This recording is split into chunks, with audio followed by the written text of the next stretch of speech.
Bersyukur kita kepada Allah Azza wa Jal atas limpahan rahmat dan kasih sayangnya kepada kita semua, atas segala kesempatan dan kesehatan yang sampai detik ini Allah masih berikan kepada kita. Maka sejatinya kita sebagai hamba-hamba Allah yang beriman kepadanya, pantas bagi kita untuk senantiasa bersyukur kepada Allah Subhanahu wa taala. Dengan bentuk syukur kita ucapkan secara lisan dan kita amalkan dengan anggota badan kita dengan melakukan ketaatan kepadanya, dan salah satunya adalah bentuk kita bersyukur kepada Allah Subhanahu wa taala adalah menuntut ilmu, kesehatan dan kesempatan waktu luang yang Allah berikan kita gunakan untuk menuntut ilmu. Salawat beriringkan salam semoga senantiasa tercurahkan kepada hamba kekasih Allah Subhanahu wa taala, suri tauladan kita, panutan, qudwah hasanah, yakni baginda Nabi kita yang mulia Nabi Muhammad sallallahu alaihi wasallam, dan juga kepada keluarga beliau, istri-istri beliau, putra-putri beliau, serta sahabat-sahabat beliau ridwanullah ajma'in. Semoga Allah Subhanahu wa taala senantiasa meridhai mereka,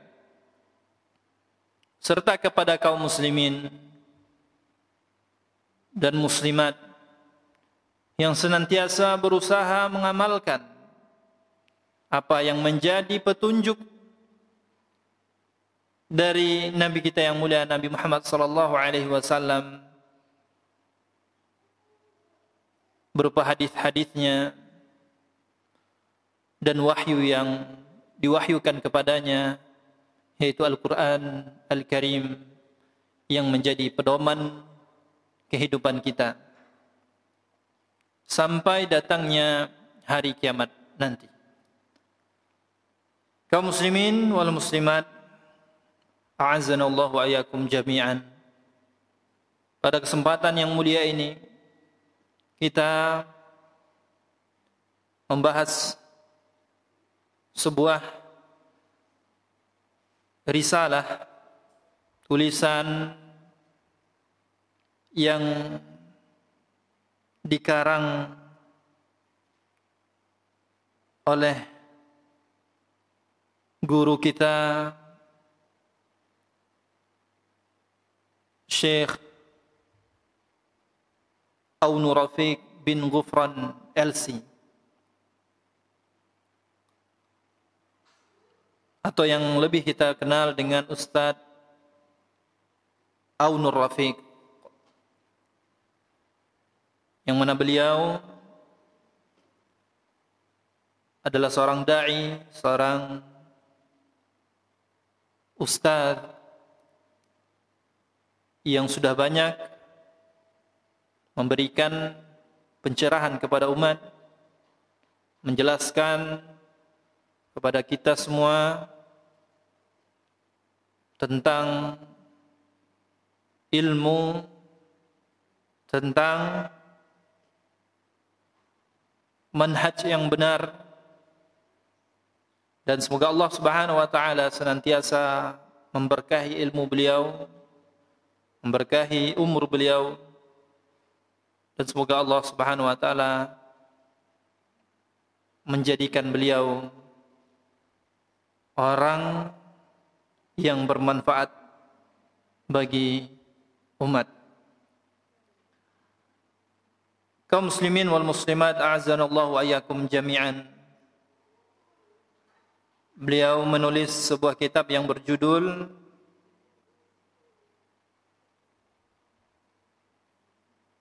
10 kunci kebahagiaan.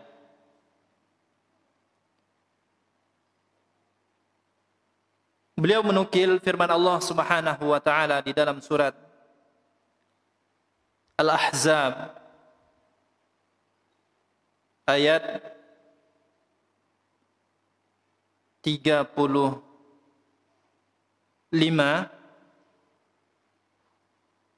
Allah Subhanahu wa taala berfirman, Innal muslimina wal muslimat wal mu'minina wal mu'minat wal qanitina wal qanitat was sadiqina was sadiqat was sabirina was sabirat wal khashi'ina wal khashi'at والمتصدقين والمتصدقات والصائمين والصائمات والحافظين فروجهم والحافظات والذاكرين الله كثيرا والذاكرات أعد الله لهم مغفرة وأجرا عظيما. Surat Al-Ahzab ayat 35. Allah berfirman, sesungguhnya laki-laki dan perempuan yang muslim, laki-laki dan perempuan yang mukmin, laki-laki dan perempuan yang tetap dalam ketaatan, laki-laki dan perempuan yang benar, laki-laki dan perempuan yang sabar, laki-laki dan perempuan yang khusyuk, laki-laki dan perempuan yang bersedekah, laki-laki dan perempuan yang memelihara kehormatannya, laki-laki dan perempuan yang banyak menyebut nama Allah Subhanahu wa taala. Allah telah menyediakan untuk mereka maghfirah, ampunan, wa ajran azima, dan pahala yang besar. Kaum muslimin wal muslimat, a'azzanallahu wa iyyakum jami'an. Setiap manusia pasti ingin bahagia dalam kehidupannya. Akan tetapi mereka menempuh cara yang berbeda-beda dalam meraih kebahagiaan itu. Ada kalanya dengan mencari dunia sebanyak-banyaknya, sehingga dia bisa melampiaskan syahwat dan keinginan hawa nafsunya. Ternyata hasilnya bukan kebahagiaan yang akan dia dapatkan, akan tetapi sebaliknya. Lalu apa sebetulnya kunci untuk meraih agar kita bahagia di dunia, sekalipun banyak tantangan-tantangan kehidupan yang kita lalui?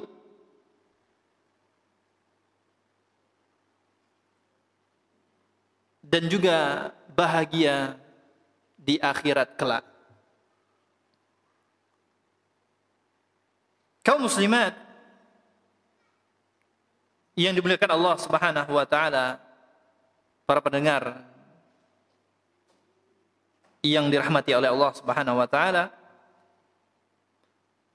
tadi kita bacakan ayat firman Allah Subhanahu wa taala di dalam surat Al-Ahzab ayat 35.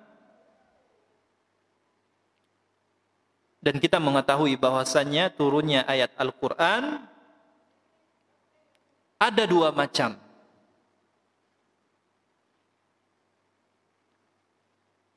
Ada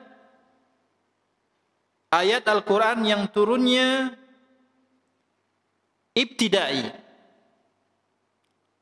Ini yang pertama, ayat Al-Quran turun secara ibtidai. Apa maksudnya ibtidai? Tanpa sebab. Jadi Allah Subhanahu wa taala turunkan tanpa ada sebab kejadian tatkala atau di saat itu. Dan inilah yang paling banyak ayat Al-Quran yang diturunkan ibtidai, tanpa sebab. Ini yang paling banyak. Kemudian ada ayat Al-Quran yang diturunkan secara sababi. Ibtidai tadi yang pertama, kemudian yang kedua sababi. Diturunkan karena ada sebabnya. Maka kalau kita belajar Al-Quran, ya belajar tafsir, maka di situ ada pelajaran tentang asbabun nuzul atau asbabun nuzul. Sebab-sebab turunnya ayat tersebut.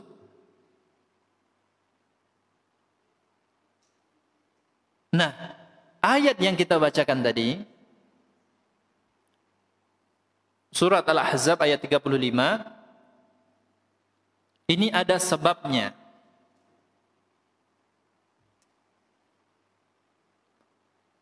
Afwan, ayat yang kita baca tadi, ya, itu Allah turunkan, ya, dengan metode ibtidai, tidak ada sebabnya. Namun ada kisah, ya, tentang ayat ini. Kisah dari Ummu Salamah radhiyallahu anha. Ia berkata, aku bertanya, wahai Rasulullah, mengapa kami kaum wanita tidak disebutkan di dalam Al-Quran seperti kaum laki-laki? Ya, Ummu Salamah bertanya kepada Rasulullah SAW. Karena beliau merasa banyak ayat-ayat yang turun itu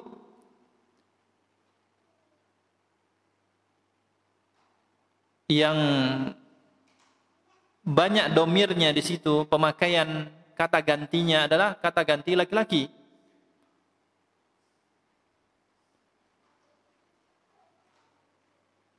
Maka Ummu Salamah bertanya, mengapa kami kaum wanita tidak disebut di dalam Al-Quran seperti kaum laki-laki?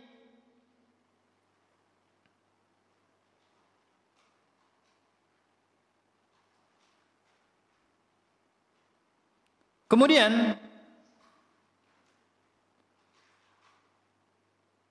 ya, setelah kejadian itu, tiba-tiba beliau mendengar,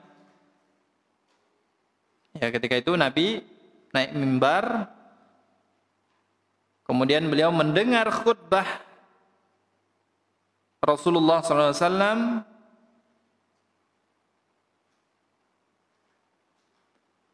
Beliau menyeru manusia, ya ayuhan nas, wahai manusia. Nah, tatkala itu Ummu Salamah dalam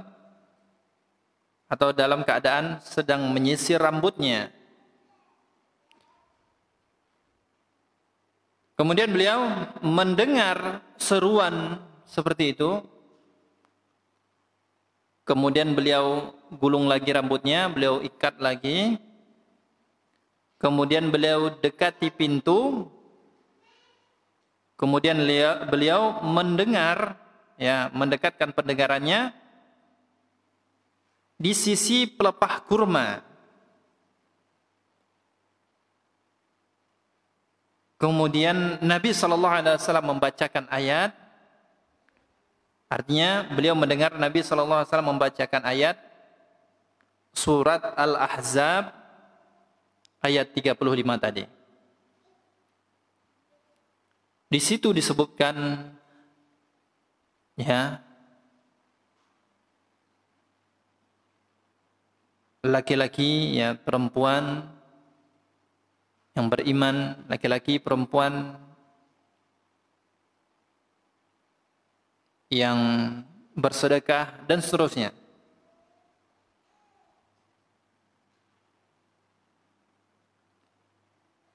Maka apa faedah yang dapat kita ambil dari penggalan ayat ini? Faedah yang dapat kita ambil yang pertama adalah bahwasanya ayat ini menunjukkan bahwa ibadah itu wajib untuk pria dan wanita. Wajib bagi laki-laki dan juga perempuan. Walaupun dalilnya umum.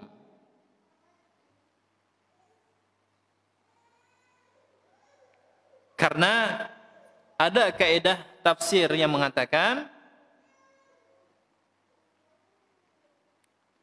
al-ibratu bi umumi lafzi la bi khususis sabab. Yang menjadi pedoman itu adalah keumuman lafaz. Keumuman lafaznya, bukan kekhususan sebabnya. Kecuali apabila ada dalil khusus yang mengkhususkan untuk laki-laki ataupun untuk perempuan.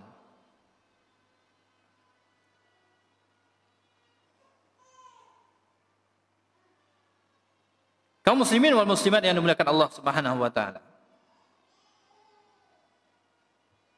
Maka makna ayat secara umum, ya, makna ayat ini secara umum, berkata Syekh Abdurrahman As-Sa'di rahimahullah, tatkala Allah Subhanahu wa taala menyebutkan kebaikan pahala istri Rasulullah sallallahu alaihi wasallam, lalu Allah Subhanahu wa taala menyebutkan wanita selain istri Rasulullah sallallahu alaihi wasallam, bahwa hukum wanita muslimah sama dengan kaum pria. Kewajiban mereka sama dengan kaum laki-laki, yaitu laki-laki dan perempuan yang benar-benar Islam. Ya, di dalam ayat tadi sebutkan laki-laki dan perempuan yang benar-benar Islam.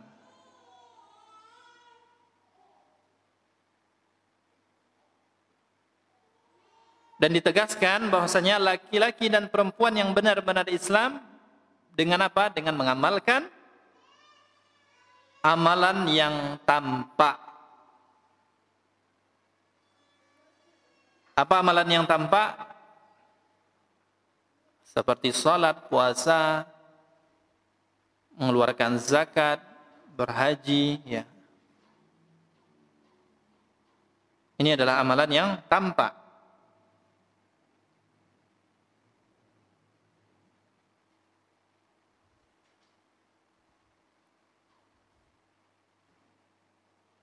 Kemudian, ya, dan seterusnya, ya. Disebutkan juga laki-laki dan perempuan yang beriman.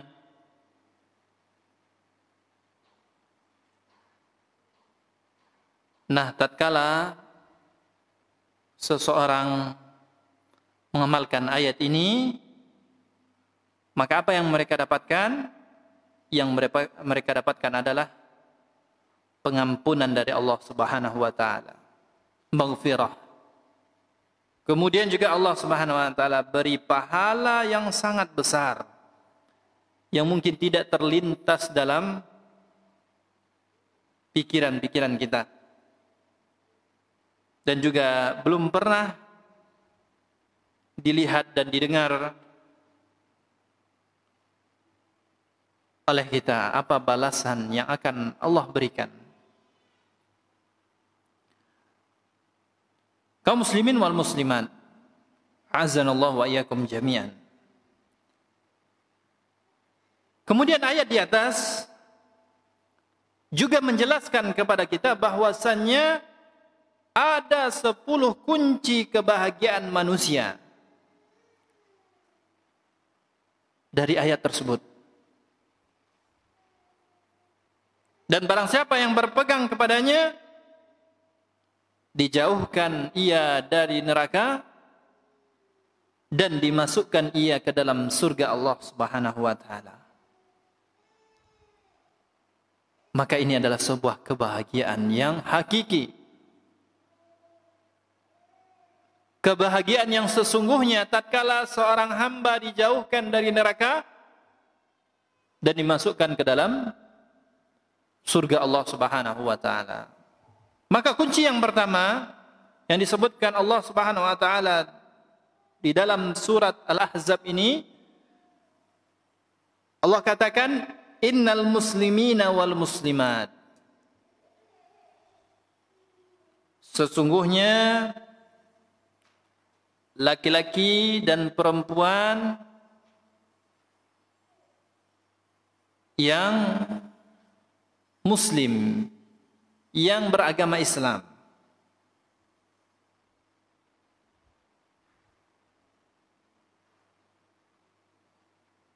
Dan berkata Ibnu Abbas radhiyallahu anhuma, Islam itu tinggi kedudukannya. Tidak ada satu pun yang melebihi ketinggiannya. Artinya tatkala Allah Subhanahu wa taala takdirkan kita beragama Islam, lahir sebagai orang yang muslim beragama Islam, maka itu adalah sebuah kedudukan yang tinggi.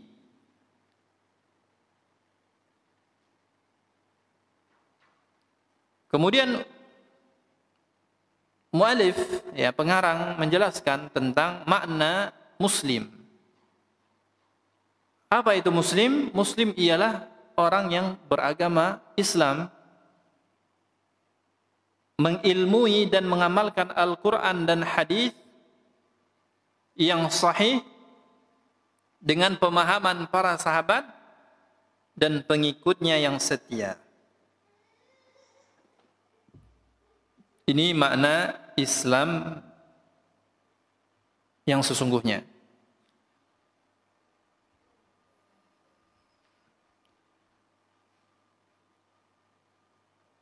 Kemudian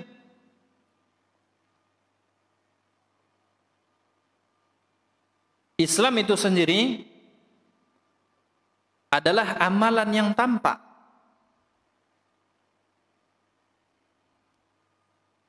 Sebagaimana yang kita sebutkan tadi, seperti syahadat, salat, puasa, zakat, dan haji.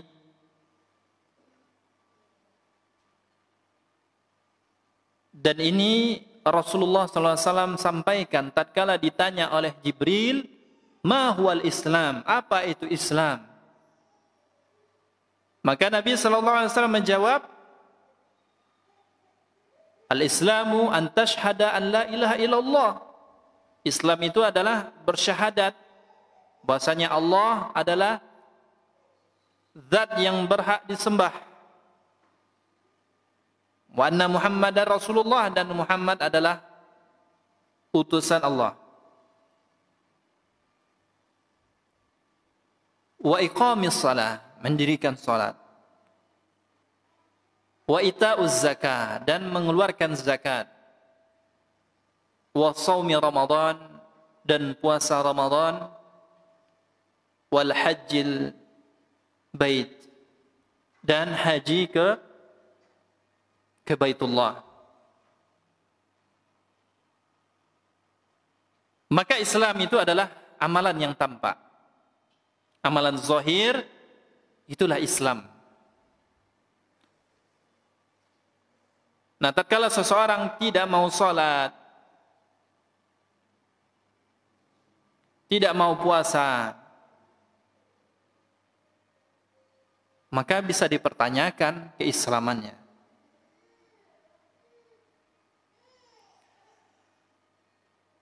Kaum muslimin wal muslimat, a'azzanallahu wa iyyakum jami'an.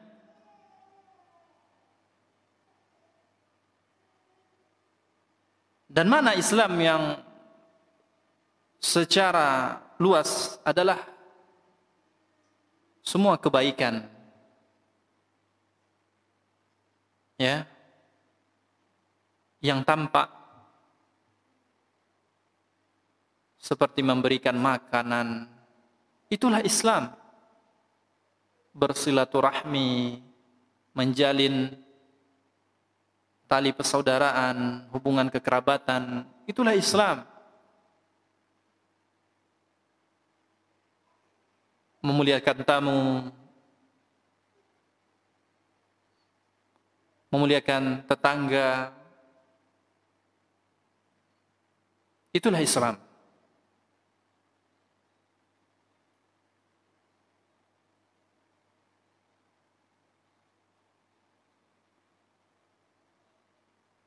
Kemudian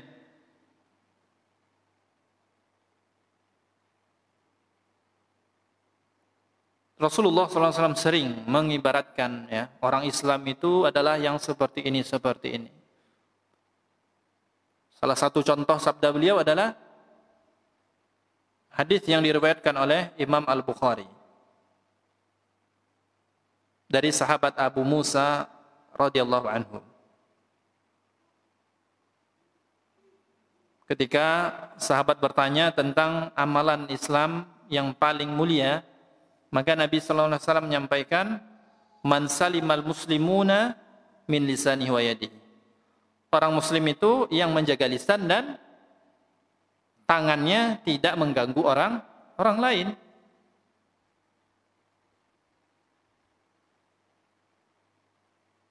Nah, inilah Islam.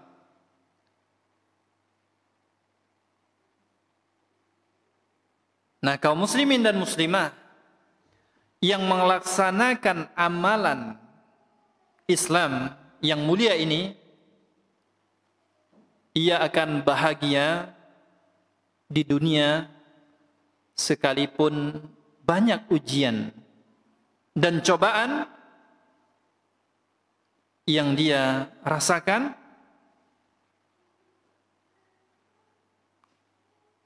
Dan tatkala dia betul-betul mengamalkan Islam itu,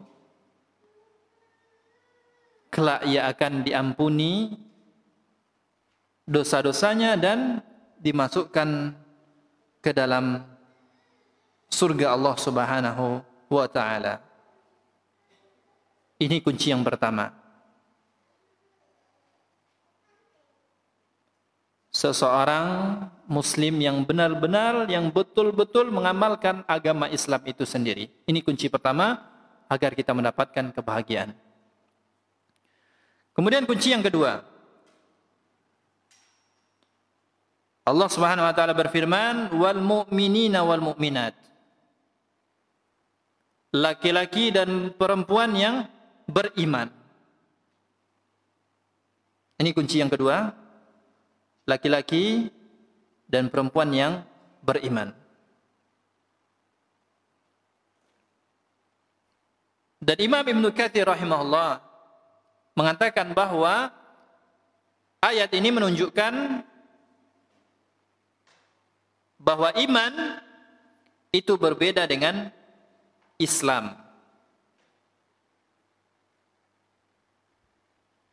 Ada sebuah kaidah yang mengatakan idza ijtama'a iftaraqa wa idza iftaraqa ijtama'a.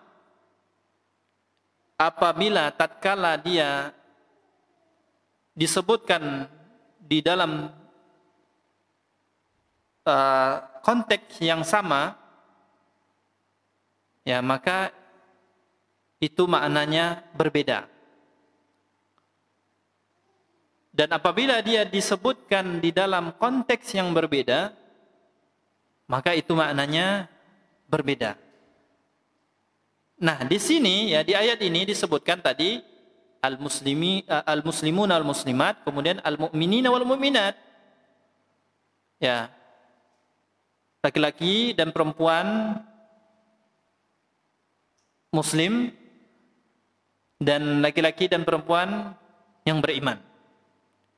Maka Islam dan iman di dalam ayat ini maksudnya tidak sama, berbeda.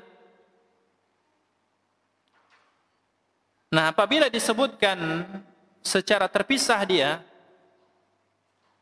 maka bisa jadi maknanya itu sama.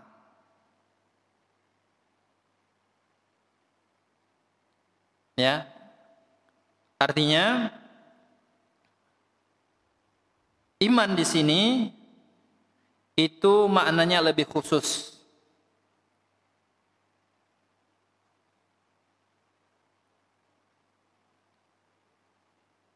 Iman di sini maknanya lebih kepada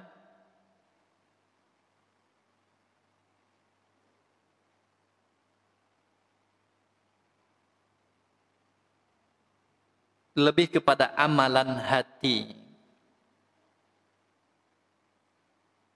Yang mana amalan hati itu harus dibuktikan dengan perkataan dan perbuatan.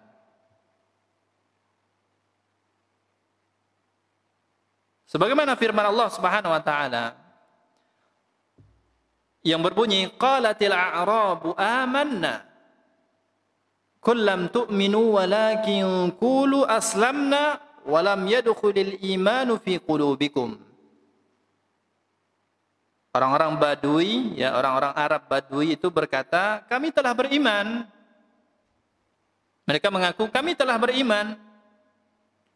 Maka Allah Subhanahu wa taala merintahkan Nabi untuk mengatakan kepada mereka, kamu belum beriman. Tetapi katakanlah, kami telah tunduk. Karena iman itu belum masuk ke dalam hatimu. Baru sekedar tunduk. Keimanan belum ada. Maka iman itu adalah amalan hati yang harus ditunjukkan, harus dibuktikan dengan perkataan dan perbuatan.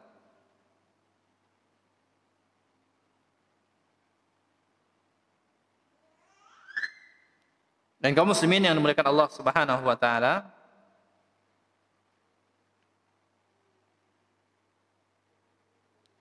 kenapa keimanan itu bukan hanya sekedar keyakinan saja,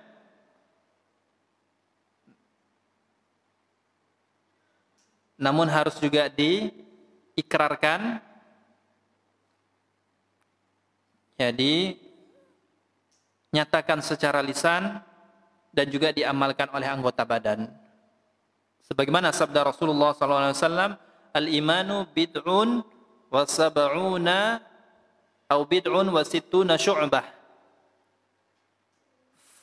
Fa afdaluha qawlu la ilaha illallah wa adnaha imatatul adha anit tariq wal hayatu syu'batu minal iman.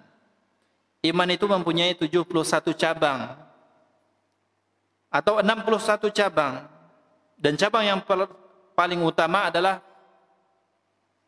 kalimat la ilaha illallah, dan yang paling rendah adalah menyingkirkan gangguan dari jalan, dan malu itu bagian dari iman.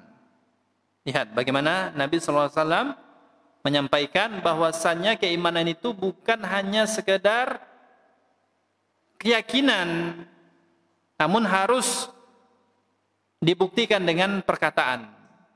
Kita bersyahadat dan juga amal perbuatan.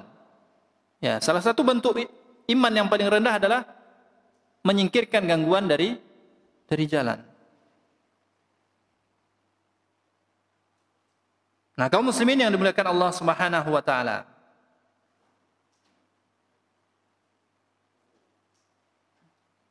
kita mengetahui bahwasanya keutamaan iman itu banyak sekali.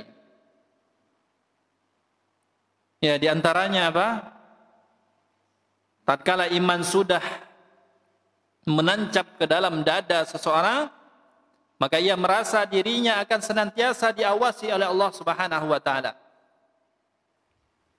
Sehingga dia akan berusaha menjauhi semua larangan Allah Subhanahu wa taala dan mengamalkan segala yang diperintahkan oleh Allah Subhanahu wa taala, baik yang wajib ya maupun yang sunnah. Itu tatkala dia sudah menancap keimanan di dalam hatinya.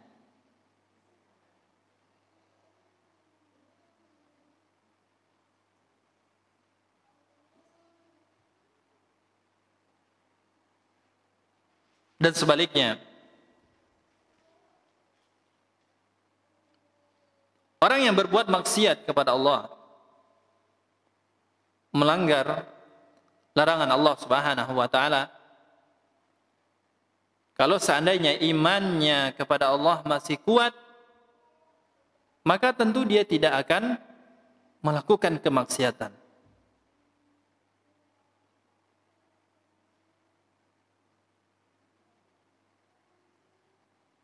Nah, kaum muslimin yang dimuliakan Allah Subhanahu wa taala,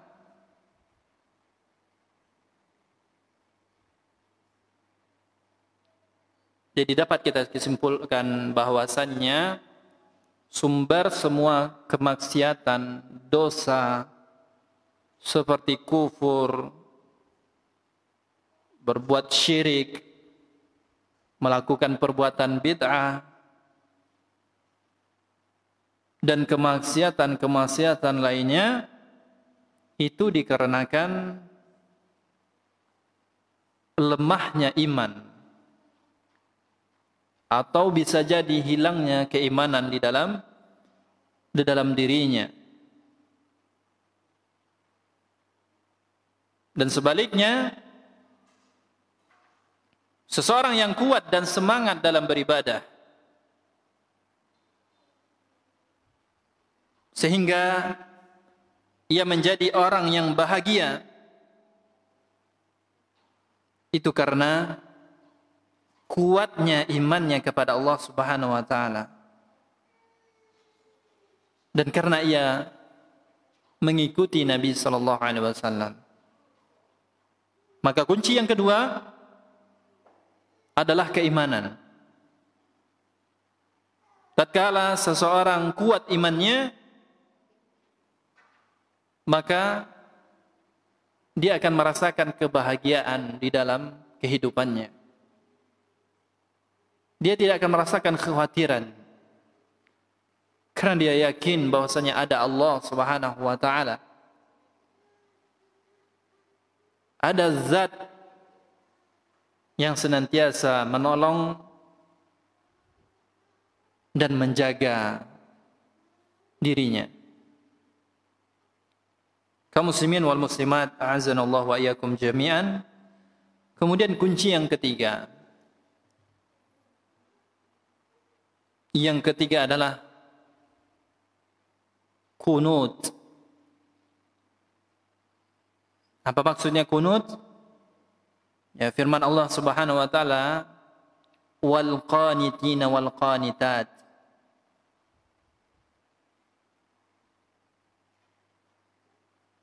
Imam Al-Bukhari rahimahullah berkata, kunut itu artinya banyak. Di antara makna kunut adalah melaksanakan ibadah. Kemudian ada juga yang mengatakan lama membaca Al-Quran. Kemudian juga ada yang mengatakan berdoa. Ada juga yang mengatakan berzikir. Ada juga yang mengatakan khusyuk. Dan ada juga yang mengatakan diam pada saat ibadah. Ini di antara makna kunut.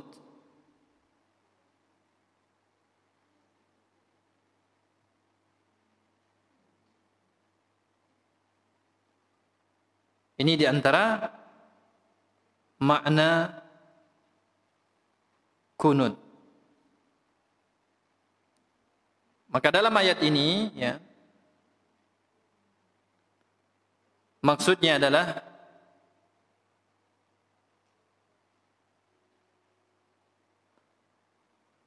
wal qanitina wal qanitat, maksudnya adalah perempuan, laki-laki dan perempuan yang tetap dalam ketaatan.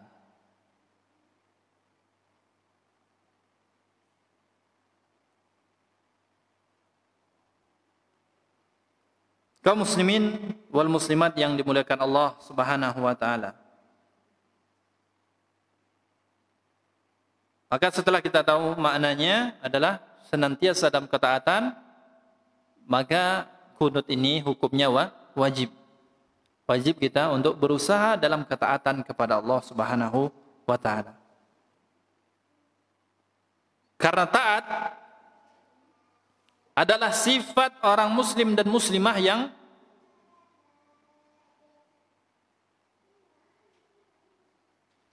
yang harus dia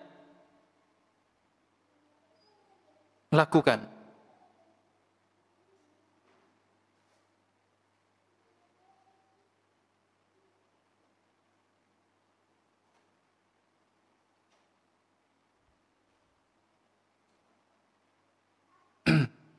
Maka orang yang taat, yang patuh, tunduk,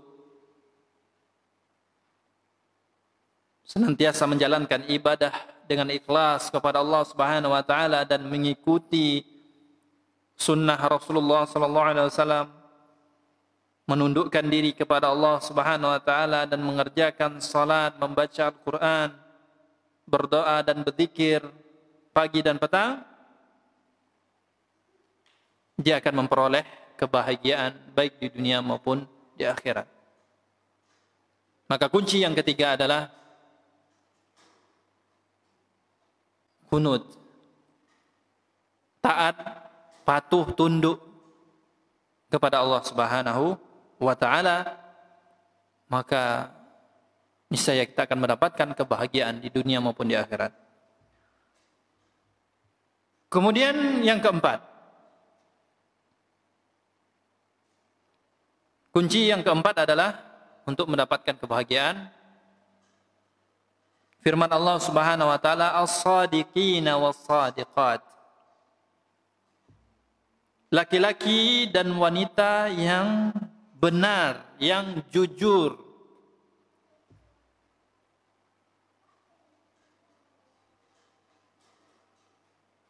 Ibnu Katsir mengatakan, jujur dan benar adalah perangai yang terpuji, akhlak yang terpuji. Dan oleh karena itu para sahabat tidak pernah berbohong pada zaman jahiliyah dan tidak pula setelah masuk Islam. Dan jujur adalah tanda orang itu memiliki iman. Sebagaimana tanda orang munafik adalah dusta. Kalau orang beriman, tandanya dia jujur. Kalau orang munafik, tandanya dia dusta. Nah, barang siapa yang jujur dan berlaku benar, maka dia akan selamat. Dan di antara kunci orang itu masuk surga dan selamat dari siksa api neraka, karena dia jujur beribadah kepada Allah Subhanahu wa taala, ikhlas karena Allah Subhanahu wa taala. Jujur ibadahnya mengikuti sunnah Rasulullah SAW, bukan hanya sekedar tampilan saja.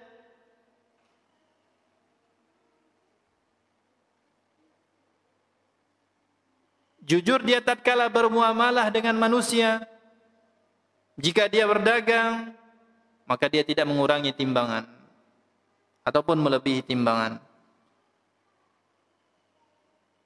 Dan dia juga jujur dan tidak berbohong.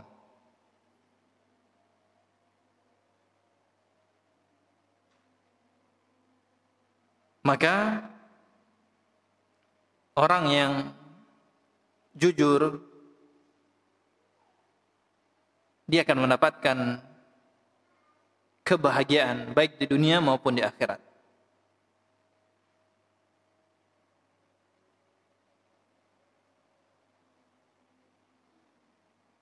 Dan Allah Subhanahu wa taala sangat mencintai orang-orang yang jujur.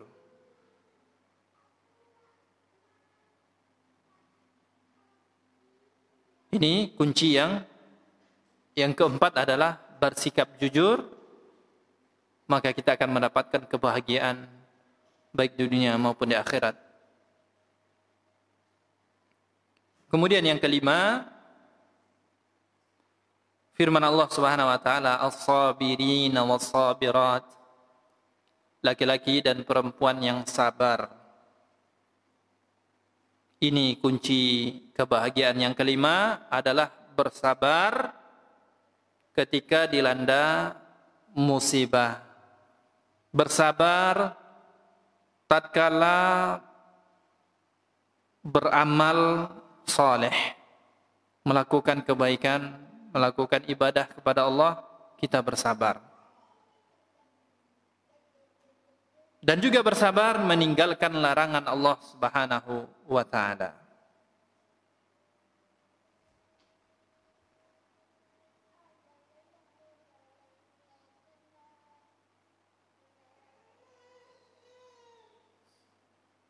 Dan Imam atau Syekh Muhammad bin Abdul Wahhab mengatakan, termasuk beriman kepada Allah apabila seorang itu bersabar di atas musibah.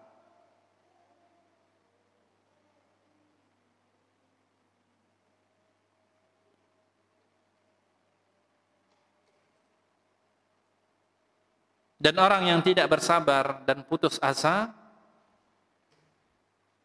dia tidak mampu mengubah kehendak dan takdir Allah Subhanahu wa taala.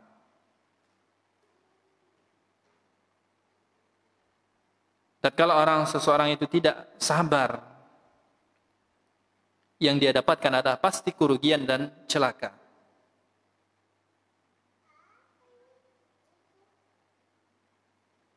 Maka tatkala kita ditimpa musibah, maka kesabaran ini sangat dibutuhkan.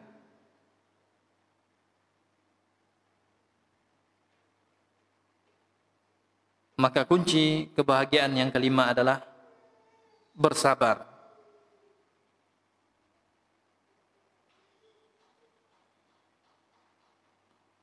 Maka kaum muslimin yang dimuliakan Allah Subhanahu wa taala, ini kunci yang kelima.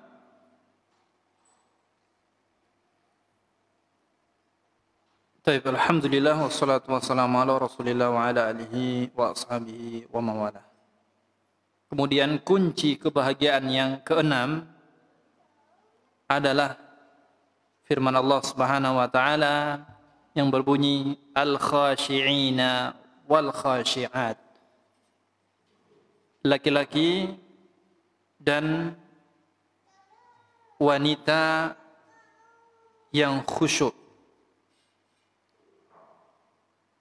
Imam Ibn Katsir rahimahullah mengatakan khusyuk ini adalah tuma'nina. Khusyuk ini adalah tuma'nina, juga maknanya perlahan-lahan, tenang, dan menundukkan diri.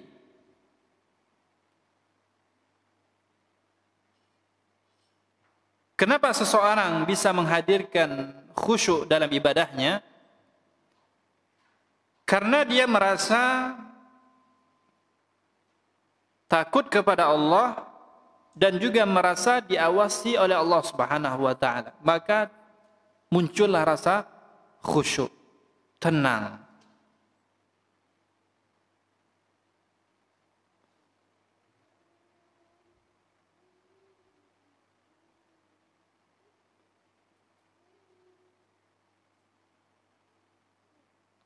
Dan di dalam hadis juga menerangkan tatkala seseorang beribadah seakan-akan dia melihat Allah, atau jika dia tidak mampu dan dia merasakan bahwasanya dia sedang dilihat oleh Allah Subhanahu wa taala. Dia merasa diawasi oleh Allah Subhanahu wa taala.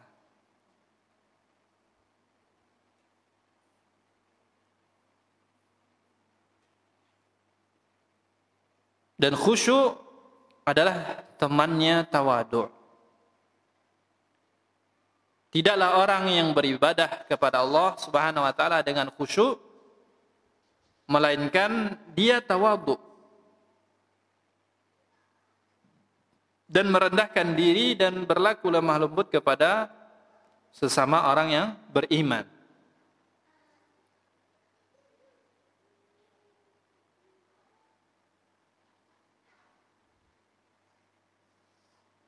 Dan ini juga merupakan perintah Allah Subhanahu wa taala. Sebagaimana dalam surah Al-Hijr Allah katakan waqfid janahaka lil mu'minin. Dan rendahkanlah dirimu terhadap orang yang beriman.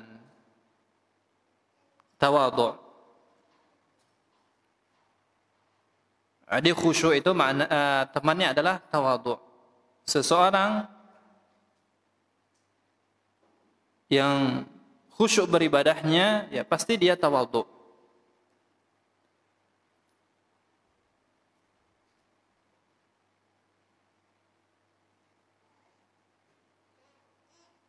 Maka inilah sabda kunci kesuksesan yang keenam.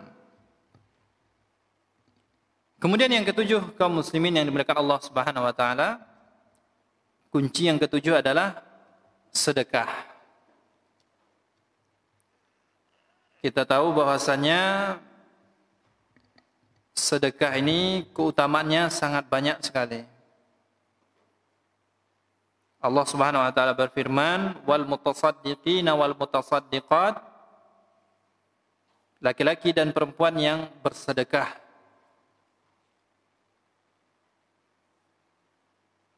Orang yang bersedekah artinya dia telah berbuat baik kepada dirinya. Kenapa dia telah berbuat baik kepada dirinya? Karena harta itu tidak akan dibawa mati. Harta itu tatkala diinfakkan, disedekahkan, maka itu yang akan menolong kita di akhirat kelak. Dan orang yang bakhil, maka ia bagaikan orang yang menyiksa dan melarang dirinya untuk berbuat baik.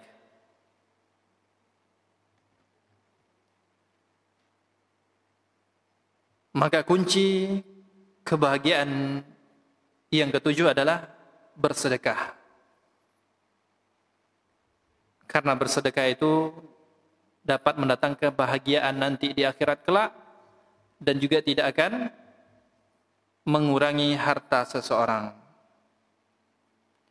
Kemudian yang berikutnya adalah kunci kebahagiaan yang berikutnya adalah as-shaimina was-shaimat. Laki-laki dan perempuan yang berpuasa.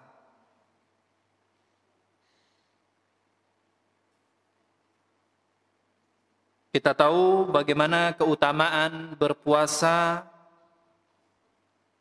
Bahkan disampaikan Allah sendiri yang akan memberikan pahala ganjaran untuk orang-orang yang berpuasa. Kita tahu bahwasanya puasa itu juga terdapat ibadah sabar Dan banyak sekali keutamaan-keutamaan berpuasa. Dan tatkala seseorang membiasakan dirinya untuk berpuasa, dia akan berusaha menjaga puasanya. Dia akan menjaga lisannya, menjaga perbuatannya, karena dia dalam keadaan puasa. Nah, dengan demikian, dengan berpuasa tersebut, seseorang akan merasakan kebahagiaan. Itu akan mendatangkan kebahagiaan bagi dirinya, maupun di dunia dan juga di akhirat.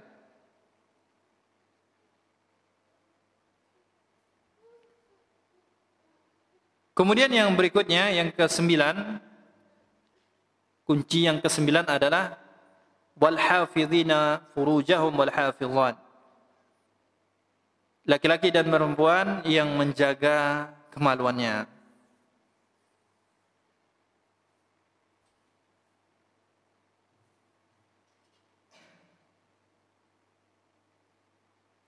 Dan kita ketahui bahwasannya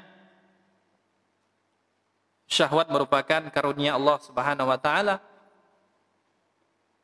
Dan syahwat itu akan berpahala tatkala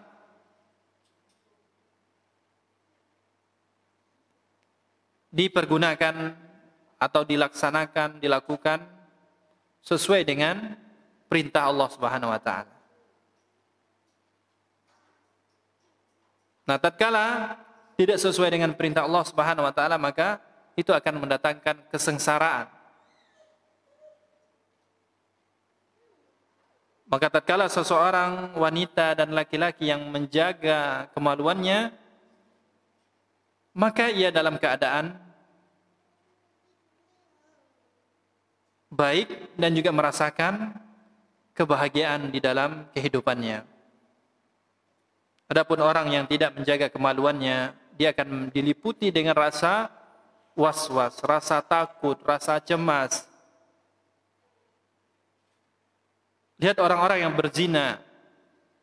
Apakah dia melakukan hal tersebut dengan tenang, dengan hati yang tentram? Maka boleh dikatakan tidak. Dia melakukannya dengan hati yang was-was, takut, cemas. Maka dengan menjaga kemaluan, seseorang akan mendapatkan kebahagiaan, baik di dunia maupun di akhiratnya. Kemudian yang terakhir, yang ke-10, kunci kebahagiaan adalah wadzakirina wadzakirina Allaha katsiran wadzakirat. Kunci kebahagiaan yang ke-10 adalah laki-laki dan wanita yang senantiasa berzikir, mengingat Allah Subhanahu wa taala. Kita lihat ya, dari kunci kebahagiaan yang pertama sampai kepada kunci kebahagiaan yang ke-9, itu tidaklah mungkin berjalan dengan mulus tanpa zikrullah, tanpa mengingat Allah Subhanahu wa taala. Karena kunci pokok semua amalan di atas adalah mengingat nikmat dan siksaan Allah Subhanahu wa taala. Tatkala kita sudah lupa terhadap nikmat Allah, kita lupa terhadap siksaan Allah Subhanahu wa taala, kita lupa dengan ancaman-ancaman Allah, besarnya balasan Allah, pedihnya balasan Allah Subhanahu wa taala, maka seseorang akan menerobos atau melakukan kemaksiatan kepada Allah Subhanahu wa taala. Maka dengan berzikir kepada Allah, senantiasa mengingat Allah Subhanahu wa taala, seseorang akan takut kepada Allah Subhanahu wa taala dan dia akan berusaha meninggalkan segala larangan Allah Subhanahu wa taala dan melakukan perintah Allah Subhanahu wa taala karena dia takut kepada Allah.